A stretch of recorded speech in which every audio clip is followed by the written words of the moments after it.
You know that old joke Yogi Berra used to say about the restaurant? Nobody goes there anymore, it's too crowded. I'm beginning to wonder if that might be true for the Consumer Electronics Show. I'm Sam Grobart, personal technology editor of the New York Times. And every January, we all descend upon Las Vegas to find out sort of what the big theme coming out of CES will be. I think I've got one. Does CES even really matter anymore? I'm not asking that to be snide, it's just that CES seems to be caught in a little bit of an existential crisis. Consider this. For about the past 20 years, Microsoft has opened up CES with a big splashy presentation and a giant booth in the exhibition hall. But this year, the company announced that this CES would be their last. It's kind of understandable. Think about some of the big tech announcements of 2011. Amazon's Kindle Fire. It's called Kindle Fire. Apple's iPhone 4S. Here's the forecast for today. Upgrades to Google's Android operating system. The US launch of Spotify.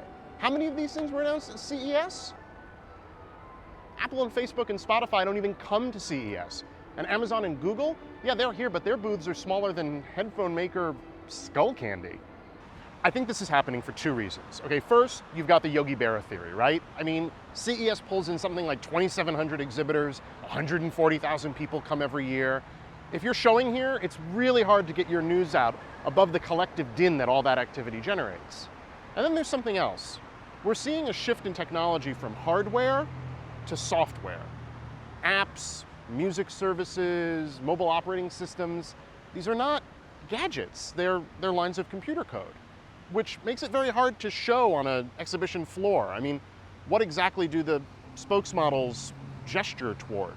CES remains enormous, but lately what's more noticeable are not the thousands of companies that do show up, but the 8 or 10 that don't.